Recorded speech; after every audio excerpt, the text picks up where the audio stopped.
Saudi अरब एक ऐसा देश जहां इस्लाम का जन्म हुआ, जहां इस्लाम के दो पवित्र स्थल मक्का और मदीना मौजूद हैं।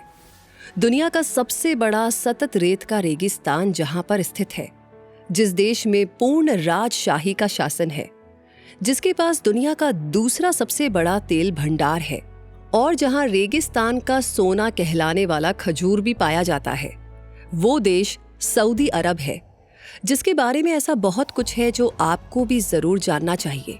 इसलिए चलते हैं सऊदी अरब की यात्रा करने इन्फिनिटी स्ट्रीम पर। सऊदी अरब, जिसका आधिकारिक नाम किंगडम ऑफ सऊदी अरेबिया है, ये मध्य पूर्व के केंद्र में स्थित एक महत्वपूर्ण देश है।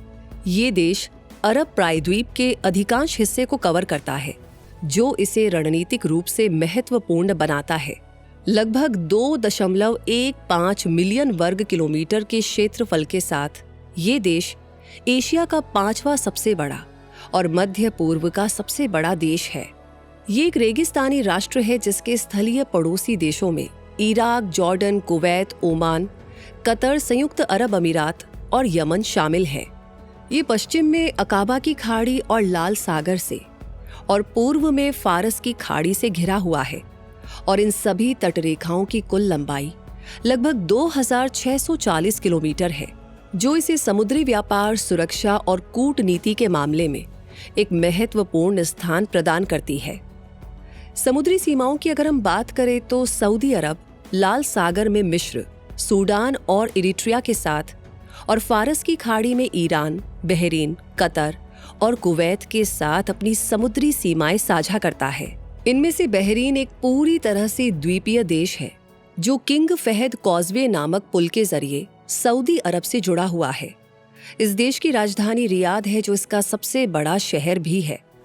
सऊदी अरब की जनसंख्या लगभग 34.57 मिलियन है और रियाद, जेद्दा, मक्का और मदीना इसके सबसे घनी आबादी वाले शहर हैं। सऊदी अरब एक इस्लामी धर्म तंत्र है, जहां की आधिकारिक भाषा अरबी है। यहाँ सुन्नी इस्लाम को राज्य धर्म का दर्जा प्राप्त है। सऊदी नागरिकों में लगभग 85 से 90% सुन्नी मुस्लिम है, जबकि 10 से 12% शिया मुस्लिम है।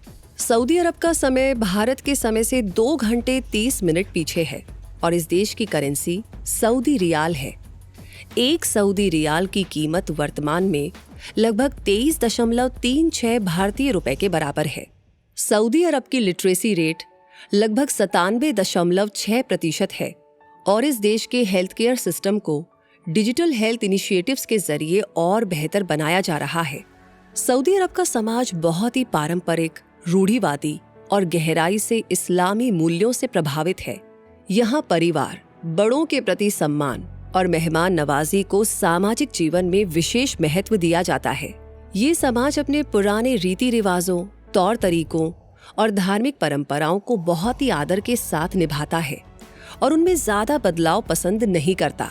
सऊदी समाज मुख्य रूप से इस्लामी मूल्यों और शरिया कानून पर आधारित है, जो इस्लाम के पवित्र ग्रंथ कुरान और पैगंबर हजरत मोहम्मद की शिक्षाओं से प्रेरित हैं। इस देश में खेल पारंपरिक और आधुनिक गतिविधियों का एक मिश्रण है। फुटबॉल यानी सॉकर यहाँ का सबसे लोकप्रिय खेल है और सऊदी नेशनल टीम ने कई बार इसमें एशियाई कप भी जीता है। इसके अलावा फॉल्कनरी या बाजबाजी और ऊंट दौड़ ऐसे पारंपरिक खेल भी स्थानीय लोगों के बीच काफी लोकप्रिय हैं और सऊदी संस्कृति का एक महत्वपूर्ण हिस्सा भी है। बाजबाजी यहाँ की एक पुरानी और सम्मानित परंपरा है, जिसमें शक्तिशाली शिकारी पक्षी बाज अपनी फुर्ती और शिकार कौशल का प्रदर्शन करते हैं और ऊंट दौड़ में ऊंटों को एक निश्चित दूरी तक सबसे तेज दौड़ना होता है। ये दौड़ अरब प्रायद्वीप की बेदुइन परंपराओं को दर्शाती है, जहां ऊंटों ने यात्रा, व्यापार और जीवन यापन में महत्वपूर्ण भूमिका निभाई थी। क्रिकेट और बास्केटबॉल जैसे खेलों की लोकप्रियता भी यहाँ पर काफी ज्यादा है। इतना ही नहीं, ये देश अब ई स्पोर्ट्स इंडस्ट्री में भी भारी निवेश कर रहा है, ताकि गेमिंग और ई स्पोर्ट्स का एक अंतर्राष्ट्रीय केंद्र बनाया जा सके। अंतर्राष्ट्रीय स्तर पर अपनी पहचान बनाने वाले इस देश का इतिहास कैसा था और कैसे इसने वर्तमान सऊदी अरब देश का रूप लिया, ये जानने के लिए इस देश के इतिहास को समझते हैं और उससे भी पहले जानते हैं कि कैसे इस देश को अपना ये नाम मिला। तो सऊदी अरब को ये नाम सऊद परिवार से मिला है, जो इस देश पर शासन करने वाला शाही वंश है। सऊद नाम अरबी शब्द सअद से आया है, जिसका अर्थ खुशी, सौभाग्य या समृद्धि होता है। ये नाम इस वंश के लिए शुभता और सकारात्मकता का प्रतीक है। इसमें अरब शब्द इस क्षेत्र की जातीय, भाषाई और सांस्कृतिक पहचान को दर्शाता है। यानी ये नाम शाही वंश और अरब विरासत का सम्मिलन है, जो इस देश की ऐतिहासिक और सांस्कृतिक जड़ों को उजागर करता है। वैसे सऊदी अरब का इतिहास हजारों साल पुराना है। ये एक ऐसी धरती है जिसने प्राचीन सभ्यताओं के उदय से लेकर के इस्लाम के जन्म और फिर एक मजबूत आधुनिक राष्ट्र के निर्माण तक का सफर तय किया है। बहुत पहले इस भूमि पर दुमत अल जंदल जैसे क्षेत्रों में अल मगर जैसी संस्कृतियां फली फूली, जिन्होंने संभवतः दुनिया में सबसे पहले खेती और पशुपालन की शुरुआत की। लगभग 7वीं सदी ईसा पूर्व में लिहियान जैसे शक्तिशाली प्राचीन राज्य यहाँ पर उभरे, जो इस क्षेत्र की प्रारंभिक संगठित बस्तियों के गवाह थे। 7वीं सदी ईस्वी में इस भूमि पर एक ऐतिहासिक घटना घटी। मक्का में इस्लाम का जन्म हुआ, जब पैगंबर मोहम्मद को ईश्वरीय संदेश प्राप्त हुए। पैगंबर मोहम्मद ने एकेश्वरवाद का प्रचार किया, जो वहां के बहुदेववादी और प्रभावशाली व्यापारिक वर्ग के हितों के विपरीत था। इस विरोध की वजह से 622 ईस्वी में उन्हें मक्का से मदीना जाना पड़ा। ये घटना हिजरा कहलाई और इसी से इस्लामी कैलेंडर की शुरुआत हुई। मदीना जल्द ही इस्लाम के प्रचार और राजनीतिक संगठन का केंद्र बन गया, जिसने इस नए धर्म के विस्तार की नींव रखी।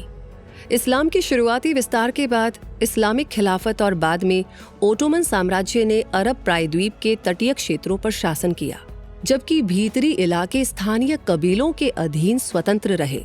आधुनिक सऊदी अरब की नींव 18वीं सदी में रखी गई। 1727 में मोहम्मद बिन सऊद और धार्मिक नेता मोहम्मद इब्न अब्द अल वहाब ने मिलकर के नज्द क्षेत्र में पहला सऊदी राज्य स्थापित किया। हालांकि बाद में इसे मिस्र की सेना ने नष्ट कर दिया। 1824 में दूसरा सऊदी राज्य बना, लेकिन 1891 में इसे अल रशीद शासकों से हार का सामना करना पड़ा। फिर आया 20वीं सदी का निर्णायक मोड़। 1902 में अब्दुल अजीज इब्न सऊद ने रियाद पर फिर से कब्जा किया, सत्ता की पुनः शुरुआत की और अपनी सैन्य और कूटनीतिक कुशलता से धीरे धीरे पूरे क्षेत्र को एकजुट किया। और आखिरकार 1932 में उन्होंने किंगडम ऑफ सऊदी अरब की स्थापना की, जिसके बाद से अल सऊद वंश ही इस देश का शासक रहा है। उसके बाद सऊदी अरब की किस्मत ने 1938 में एक बहुत बड़ा मोड़ लिया, जब तेल की खोज ने देश की आर्थिक तस्वीर ही बदल डाली। दहरान में खोजा गया पहला तेल कुआं इस देश को दुनिया के सबसे बड़े तेल उत्पादक और निर्यातक देशों में से एक बनाने की शुरुआत थी। तेल से मिली जबरदस्त आमदनी ने देश को तेजी से आधुनिकीकरण की ओर अग्रसर किया। 2015 में राजा सलमान की सत्ता में आने के बाद उन्होंने अपने दूरदर्शी बेटे मोहम्मद बिन सलमान को क्राउन प्रिंस नियुक्त किया। प्रिंस मोहम्मद ने देश को 21वीं सदी के लिए तैयार करने के उद्देश्य से महत्वाकांक्षी विजन 2030 योजना की शुरुआत की। इस योजना के तहत कई बड़े आर्थिक और सामाजिक सुधार लागू किए गए।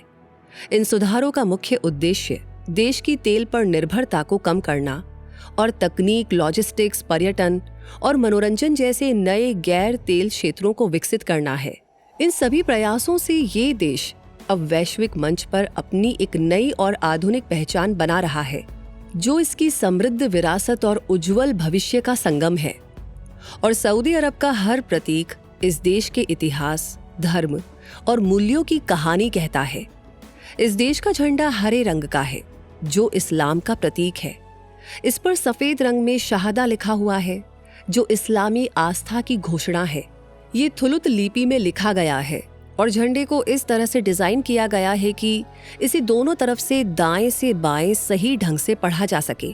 शहादा के नीचे एक सफेद तलवार भी है, जो इस्लामी आस्था की शक्ति और न्याय का प्रतीक है। वहीं सऊदी अरब के राष्ट्रीय प्रतीक यानी कोट ऑफ आर्म्स में एक खजूर के पेड़ के नीचे 2 आर पार की हुई तलवारें दिखाई गई हैं। ये तलवारें न्याय और आस्था में निहित शक्ति का प्रतीक है, जबकि खजूर का पेड़ जीवन शक्ति और विकास को दर्शाता है। ये प्रतीक राष्ट्र की मजबूती, सुरक्षा और विकास को दर्शाते हैं। इतिहास और राष्ट्रीय प्रतीकों के बाद अब बारी आती है इस देश के भूगोल को जानने की। तो सऊदी अरब भौगोलिक रूप से 5 अलग अलग क्षेत्रों में बटा हुआ है, जो है हिजाज, नज्द, पूर्वी अरब, उत्तरी अरब और महान रेगिस्तान। इनमें से हिजाज पश्चिमी क्षेत्र है, जो कि लाल सागर से सटा हुआ है। यहाँ तिहा महा नाम का एक तटीय मैदान है, जिसके बाद हिजाज पर्वत आते हैं, जो कि तट के समानांतर चलते हैं। दक्षिण में ये पहाड़ और ऊंचे होते जाते हैं। कुछ चोटियां तो 3000 मीटर के करीब भी पहुंचती है और पहाड़ों के पूर्व में बड़े लावा के मैदान भी हैं। इसी क्षेत्र में इस्लाम के 2 सबसे पवित्र शहर मक्का और मदीना स्थित हैं, जो कि इसे धार्मिक और ऐतिहासिक रूप से महत्वपूर्ण बनाते हैं। वहीं नज्द इस देश के मध्य भाग में फैला एक विशाल पठारी क्षेत्र है। ऐतिहासिक रूप से यहाँ खाना बदोश कबीले रहते थे।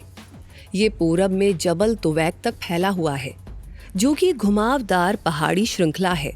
नज्द को पूर्वी अरब से अद-दहना नामक रेगिस्तान की एक पतली पट्टी अलग करती है। पूर्वी अरब क्षेत्र फारस की खाड़ी की ओर पूर्व में ढलान वाला है, जहां पर समतल निचले इलाके बजरी और रेत पाई जाती है। इसकी सबसे महत्वपूर्ण पहचान अल अहसा नखलिस्तान है, जो देश का सबसे उपजाऊ और सबसे बड़ा नखलिस्तान है। नखलिस्तान या ओएसिस का मतलब होता है रेगिस्तान में वो उपजाऊ जगह जहां पानी का स्रोत होता है और पेड़ पौधे होते हैं। इस क्षेत्र का लगभग 2/3 हिस्सा रेगिस्तान है और यहीं पर दुनिया का सबसे बड़ा तटवर्ती तेल क्षेत्र घवार और सबसे बड़ा अपतटीय तेल क्षेत्र सफानिया भी है, जो कि इसे आर्थिक रूप से बेहद खास बनाते हैं। और बात करें उत्तरी अरब क्षेत्र की, तो ये अन-नफूद रेगिस्तान के उत्तर में स्थित है और भौगोलिक रूप से सीरियाई रेगिस्तान का हिस्सा माना जाता है। ये कई सूखी नदी घाटियों वाला एक ऊंचा पठार है। वादी अस-सिरहान यहाँ की एक खास भौगोलिक विशेषता है, जो आसपास के पठार से 300 मीटर नीचे एक बड़ा बेसिन है। और महान रेगिस्तान में सऊदी अरब के कई बड़े रेगिस्तानी क्षेत्र शामिल है, जैसे अन-नफूद, अद-दहना और रूब अल खाली। इनमें से अन-नफूद नज्द के उत्तर में है और अपनी ईंट जैसे लाल रेत और अर्धचंद्राकार टीलों के लिए प्रसिद्ध है। तो अद-दहना लाल रेत के टीलों की संकरी पट्टी है, जो सैकड़ों मील तक चलती है और नज्द को पूर्वी अरब से अलग करती है। और रूब अल खाली या एम्प्टी क्वार्टर नज्द के दक्षिण में स्थित है और दुनिया का सबसे बड़ा सतत रेत का रेगिस्तान है। वैसे यहाँ पर ये समझ लेना बेहतर होगा कि पृथ्वी का सबसे बड़ा रेगिस्तान अंटार्कटिक है, जो कि एक ध्रुवीय रेगिस्तान कहलाता है, और सहारा रेगिस्तान दुनिया का सबसे बड़ा गर्म रेगिस्तान है।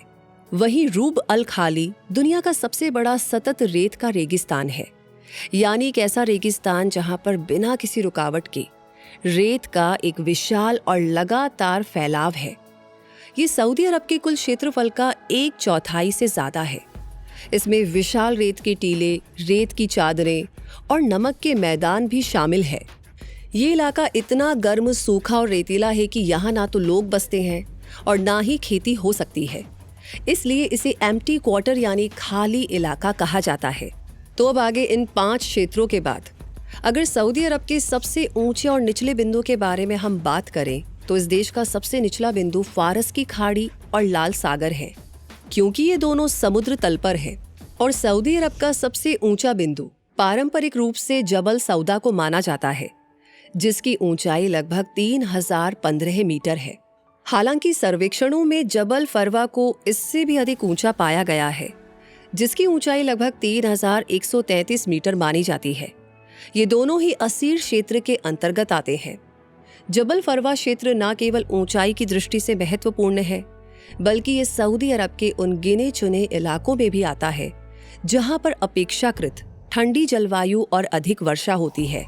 यहाँ की जलवायु, हरियाली और पारंपरिक पर्वतीय जीवन शैली देश के बाकी हिस्सों से काफी अलग है, और ऐसा इसलिए क्योंकि इस देश की जलवायु आमतौर पर रेगिस्तानी है, जहां तेज गर्मी और कम बारिश होती है। इस गर्म रेतीले देश की जैव विविधता को अगर हम देखें तो यहाँ पर कई तरह के इकोसिस्टम मौजूद हैं, जैसे विशाल रेगिस्तान, तटीय क्षेत्र और पहाड़। यहाँ पर बहुत तरह के पौधे और जानवर पाए जाते हैं, जिनमें अरबियन ओरिक्स और सैंड कैट से लेकर के लाल सागर में रहने वाले समुद्री जीवों तक सब कुछ मौजूद है। यहाँ की वनस्पति अफ्रीका और यूरेशिया के बीच देश की भौगोलिक स्थिति को दर्शाती है, जिस पर यमन और ओमान जैसे पड़ोसी देशों का भी प्रभाव है। सऊदी अरब का राष्ट्रीय वृक्ष खजूर का पेड़ है, जो यहाँ की संस्कृति और जीवन का अभिन्न अंग है।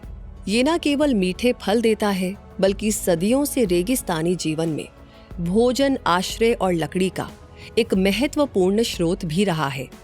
इसके अलावा यहाँ पर बबूल, कैक्टस, गाड़ा और सिद्र जैसे पेड़ भी पाए जाते हैं, जो रेगिस्तानी माहौल के अनुकूल होते हैं। रॉयल जैस्मीन को यहाँ का राष्ट्रीय फूल माना जाता है। इसके अलावा यहाँ अरफेज डिजिटलिस, डेजर्ट लिली, आइरिस और डेजर्ट रोज जैसे फूल भी देखे जा सकते हैं। खासकर बारिश के मौसम में या कुछ खास पहाड़ी इलाकों में। वाइल्ड एनिमल्स की अगर हम बात करें तो सऊदी अरब का राष्ट्रीय पशु अरबियन ऊंट है, जो कि इस देश की रेगिस्तानी जीवन शैली का प्रतीक है। ये सदियों से यहाँ के लोगों के लिए परिवहन, भोजन और आश्रय का महत्वपूर्ण स्थान रहा है। वहीं बाज यानी फॉल्कन, विशेष रूप से सैकर फॉल्कन यहाँ का राष्ट्रीय पक्षी है। इनके अलावा सऊदी अरब में और भी कई जानवर और पक्षी पाए जाते हैं, जैसे Arabian oryx, Arabian leopard, Arabian wolf, sand cat, Arabian babbler, hypocolius, hammerkop और क्रैब प्लोवर। तटीय क्षेत्रों में पेलिकन, गल, फ्लेमिंगो, स्टॉक और स्वेलोस जैसे प्रवासी पक्षी बसंत और पतझड़ के मौसम में बड़ी संख्या में दिखाई देते हैं, जो कि इस क्षेत्र की पक्षी विविधता को और भी समृद्ध बनाते हैं। इसके साथ ही सऊदी अरब के लाल सागर तट, मैंकुरल रीफ, समुद्री कछुए और डुगोंग भी पाए जाते हैं। इस तरह सऊदी अरब की बायोडाइवर्सिटी इसके विशाल रेगिस्तानी इलाकों से लेकर के लाल सागर के तटीय जल तक फैली हुई है। सऊदी अरब इन सीटू या ऑन साइट कंजर्वेशन पर जोर देता है। इसका मतलब है कि ये देश अपनी वाइल्ड स्पीशीज को बचाने के लिए उन्हें उनके प्राकृतिक घरों यानी कि जंगलों, रेगिस्तानों और पहाड़ों में ही सुरक्षित रखने पर ध्यान देता है, जिसके लिए यहाँ पर कई नेशनल पार्क्स हैं, जिनमें सऊदी अरब का पहला national park Asir national park, Mahazat as Sayd protected area, King Salman bin Abdul Aziz royal natural reserve और Jubail marine wild life sanctuary प्रमुख है। ये संरक्षण क्षेत्र इस देश की जैव विविधता की रक्षा के साथ साथ पारिस्थितिकी तंत्र को संतुलित बनाए रखने में भी काफी बड़ा रोल निभाते हैं। समृद्ध जैव विविधता वाला ये देश पानी के स्रोतों यानी कि पानी के सोर्सेज में इतना संपन्न नजर नहीं आता, क्योंकि सऊदी अरब एक शुष्क रेगिस्तानी देश है जहां पर बहुत कम बारिश होती है। हैरानी की बात यह है कि यहाँ पर कोई भी स्थायी नदी या प्राकृतिक मीठे पानी की झीलें नहीं है। तो ऐसे में इस देश की पानी की जरूरतें कैसी पूरी होती होंगी, आइए पता करते हैं। तो इस रेगिस्तानी देश में कई मौसमी जलधाराएं पाई जाती हैं, जिन्हें वादियां या वाडिस कहते हैं। ये सूखी नदी के रास्ते होते हैं जो केवल तेज बारिश के दौरान ही पानी से भरते हैं। बारिश के बाद इन वादियों में छोटे छोटे तालाब या पानी की धाराएं बन सकती है, पर तेज बारिश के दौरान अचानक बाढ़ का खतरा भी रहता है। वादी अल रुम्हा सऊदी अरब की सबसे लंबी वादी है, जो लगभग 600 किलोमीटर तक फैली हुई है और देश की सबसे पुरानी घाटी भी मानी जाती है। ये मदीना के पास पश्चिमी हिस्से से शुरू होकर पूरब की ओर जाती है। इसके अलावा रियाद के पास स्थित वादी हनीफा एक और प्रमुख वादी है, जिसे अब पर्यटन और प्राकृतिक स्थल के रूप में विकसित किया जा रहा है। इस देश में स्थायी पानी वाली प्राकृतिक झीलें ना होने के बावजूद ऐसी कई झीलें हैं जो मौसमी या मानव निर्मित है, जैसे कि खरारा झील, जो लाल रेत के टीलों से घिरी है और अपने सुंदर नज़ारों के लिए जानी जाती है। हालांकि ये कभी कभी सूख भी जाती है। इसी तरह अल हसा के पास अस्फर झील भी काफी विशेष है, जो कि एक खास प्राकृतिक आर्द्र भूमि है। ये झीलें और वादियां सऊदी अरब की पानी की जरूरतों को पूरा कर सके, इसके लिए ये देश मुख्य रूप से वैकल्पिक स्रोतों पर निर्भर करता है, जिनमें अलवीकरण संयंत्र यानी डिसैलिनेशन प्लांट सबसे आगे है, जो समुद्र के खारे पानी को पीने लायक ताजे पानी में बदलते हैं। वैसे ग्राउंड वाटर भी मीठे पानी का एक मुख्य प्राकृतिक स्रोत है। हालांकि बहुत ज्यादा इस्तेमाल की वजह से इसका स्तर घट रहा है। इसके अलावा पूरे देश में लगभग 500 बांध बनाए गए हैं जो कि पानी को जमा करने, बारिश के पानी को इकट्ठा करने और जमीन के नीचे के पानी को फिर से भरने में मदद करते हैं। वाटर रिसाइकलिंग भी काफी जरूरी है ताकि ताजे पानी पर निर्भरता कम हो। और सऊदी अरब ने बादलों में बीज बोने यानी क्लाउड सीडिंग जैसी तकनीकें भी इस्तेमाल की हैं ताकि बारिश को बढ़ाया जा सके। तो इतनी सारी प्रभावी तकनीकें अपना करके पानी की जरूरतें पूरी करना, ये दिखाता है कि कैसे ये देश पानी की कमी को दूर करने की पूरी कोशिश कर रहा है, जो वाकई में सराहनीय है। और इस देश की अर्थव्यवस्था को मजबूती देने में तेल की भूमिका भी वाकई में बहुत प्रभावी है और सराहनीय है, क्योंकि सऊदी अरब की अर्थव्यवस्था मुख्य रूप से तेल पर निर्भर है। यूएसए के बाद ये दुनिया का दूसरा सबसे बड़ा तेल उत्पादक और सबसे बड़ा निर्यातक देश है। तेल भंडार के मामले में ये देश वेनेजुएला के बाद दूसरे नंबर पर आता है। तेल और गैस न केवल जीडीपी का लगभग 40% हिस्सा बनाते हैं, बल्कि देश की आमदनी में 60 से 75% तक योगदान भी करते हैं। इसी तरह खजूर उत्पादन में सऊदी अरब दुनिया के अग्रणी देशों में से एक है। साथ ही पेट्रोकेमिकल्स, फॉस्फेट, सोना और तांबे जैसे खनिजों के उत्खनन में भी ये देश तेजी से उभर रहा है। सोने के भंडार के मामले में तो सऊदी अरब मध्य पूर्व के देशों में तुर्की के बाद दूसरे स्थान पर है। इनके अलावा धार्मिक पर्यटन से होने वाली आय, व्यवसाय और सेवाएं इस देश की अर्थव्यवस्था में महत्वपूर्ण भूमिका निभाती हैं। और विजन 2030 योजना के तहत कई क्षेत्रों में जो निवेश बढ़ाया गया है, उसी का रिजल्ट है कि अब नॉन ऑयल जीडीपी का हिस्सा लगभग 50 से 64% तक पहुंच चुका है, जो विजन 2030 के लक्ष्यों की दिशा में एक बहुत बड़ी उपलब्धि है।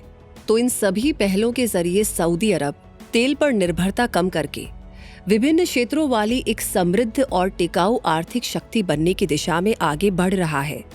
और अब अगर हम आगे बढ़कर इस देश का इंफ्रास्ट्रक्चर देखें तो ये विजन 2030 से पहले और बाद में बहुत अलग रहा है।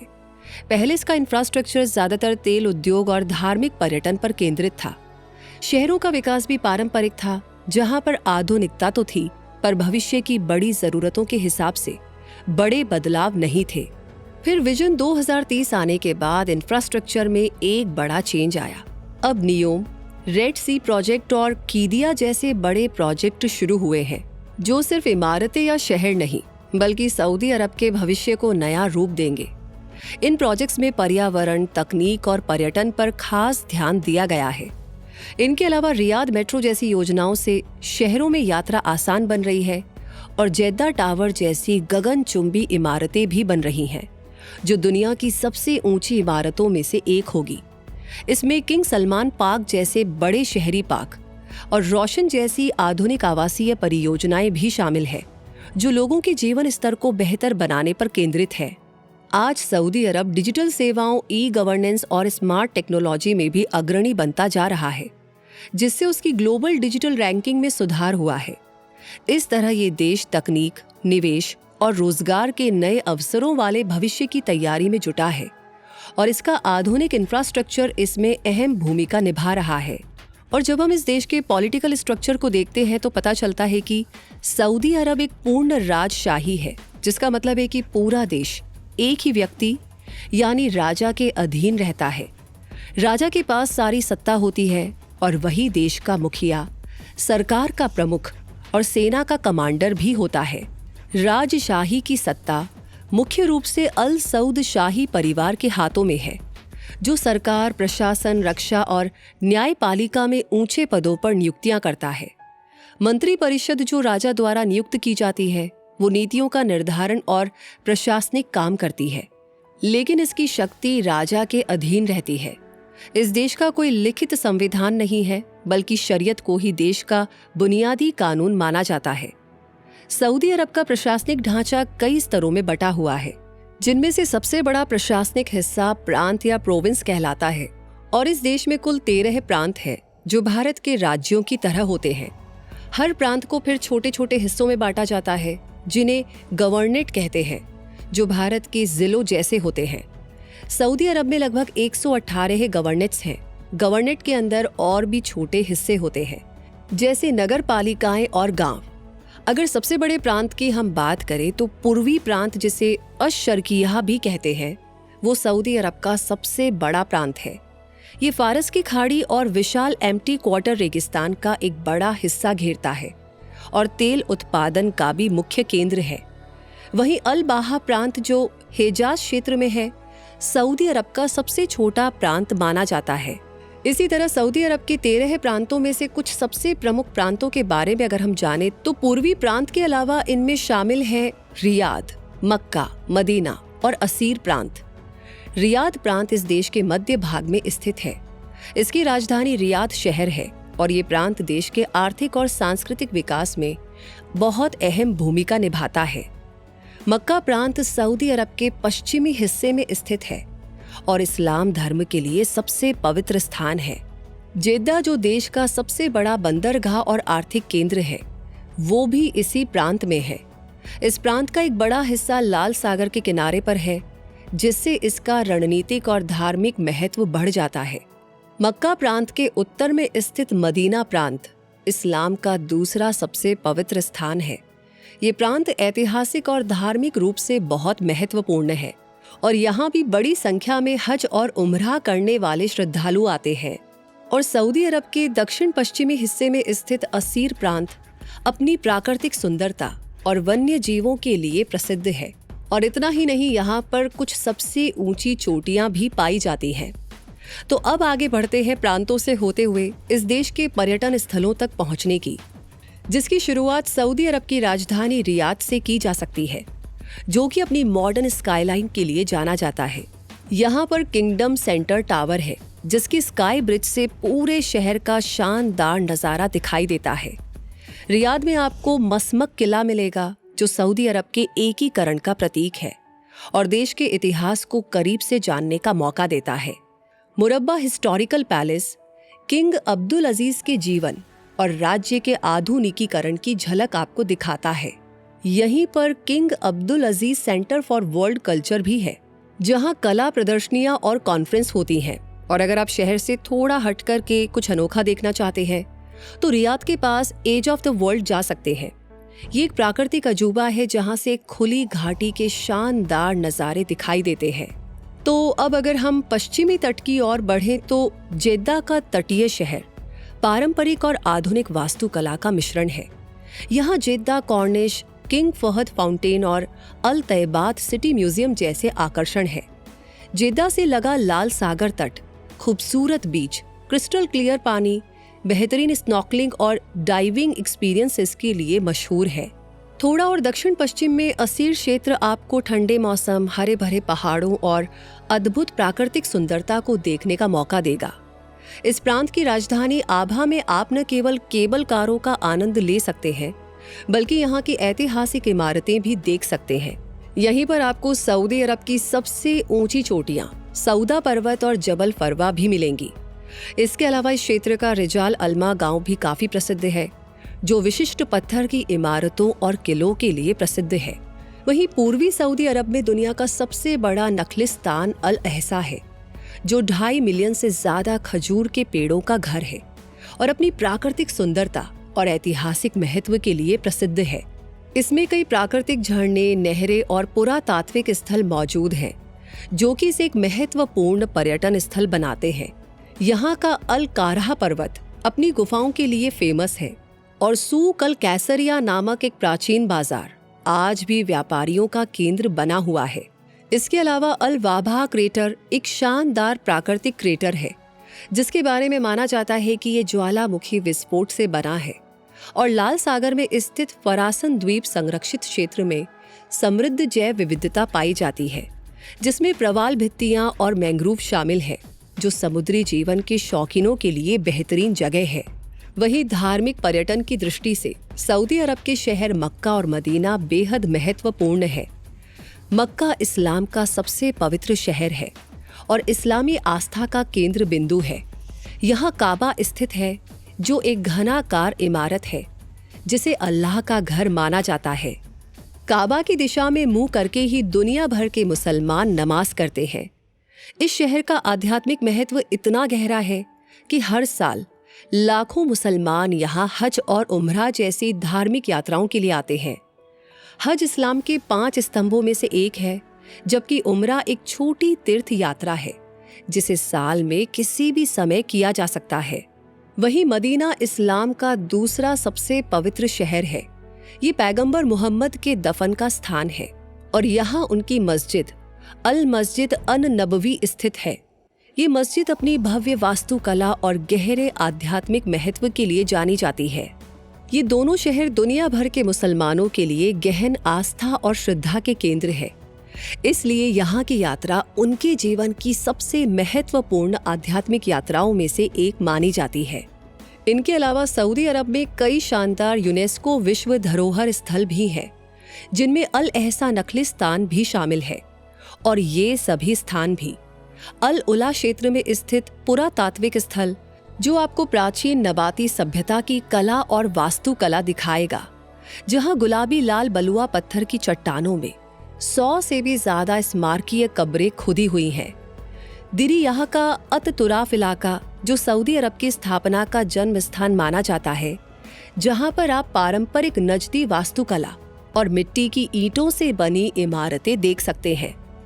जेद्दा का ऐतिहासिक शहर, जो अपनी अनूठी वास्तुकला के लिए प्रसिद्ध है, इसमें कोरल स्टोन से बने भव्य घर और उन पर लकड़ी की जाली का बारीक काम इसकी पहचान है।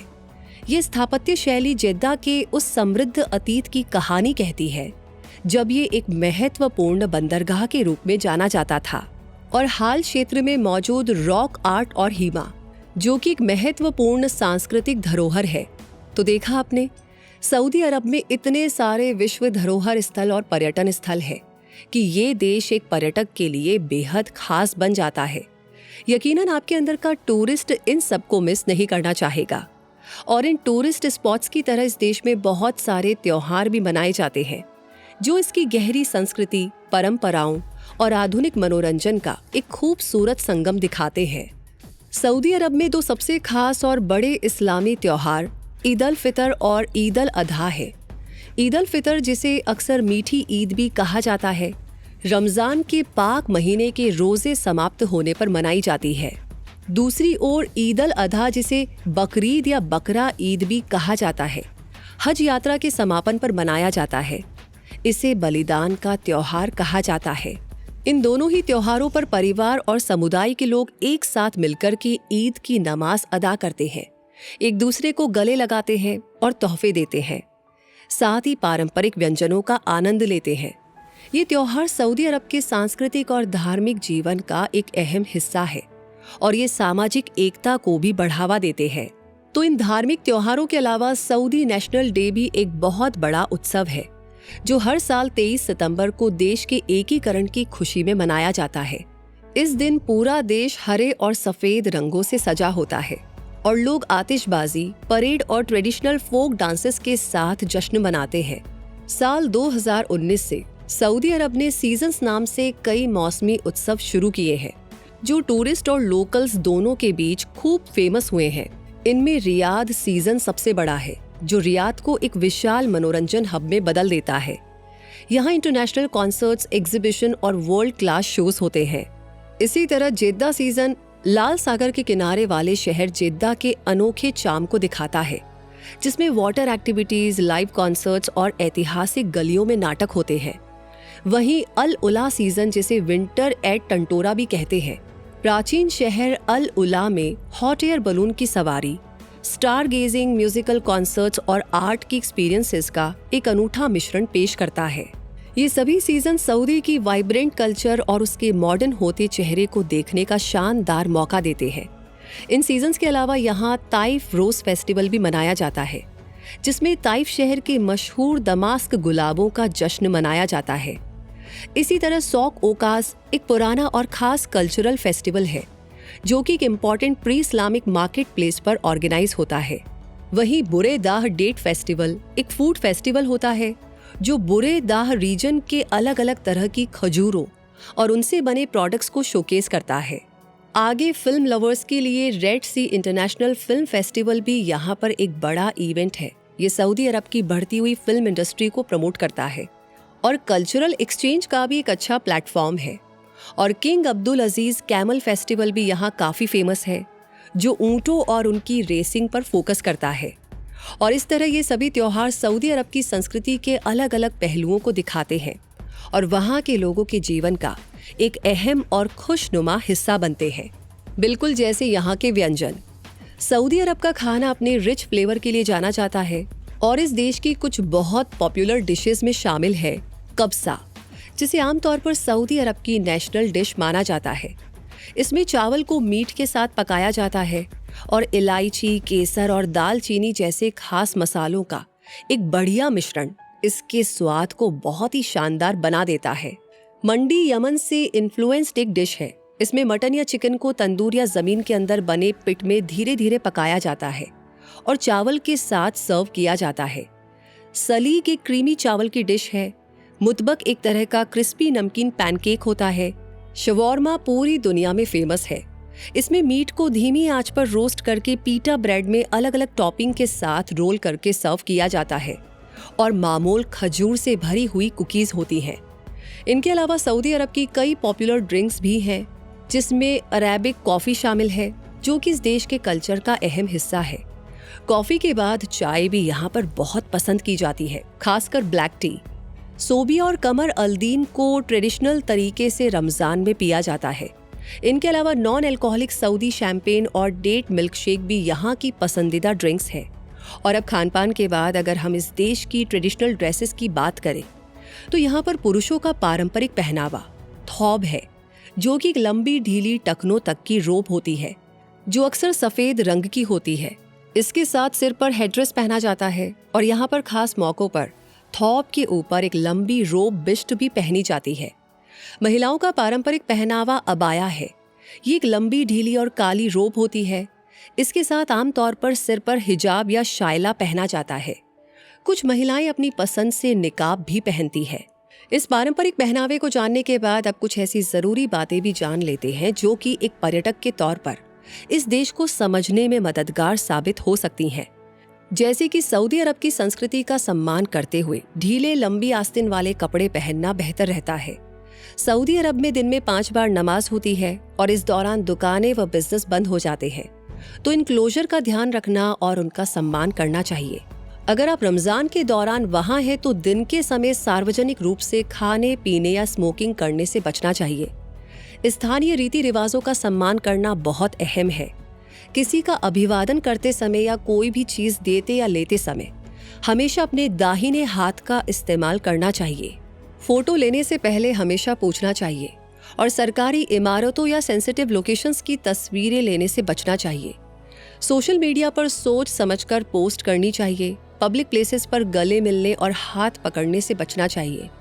इस्लाम या सऊदी सरकार की आलोचना नहीं करनी चाहिए। सऊदी अरब में शराब और पोर्क पूरी तरह से प्रतिबंधित है, इसलिए इनका सेवन या इन्हें साथ ले जाना मना है। इसी तरह जादू टोना भी यहाँ सख्ती से प्रतिबंधित है, इसलिए ताबीज़ या ऐसी कोई भी चीज़ लाने से बचना चाहिए जिसे काला जादू समझा जाए। और बैठते समय दूसरों को अपने पैरों के तलवे दिखाना भी अवॉइड करना चाहिए। इन सभी बातों का ध्यान रखकर सऊदी अरब की यात्रा को आसानी से यादगार और सम्मानजनक अनुभव में बदला जा सकता है।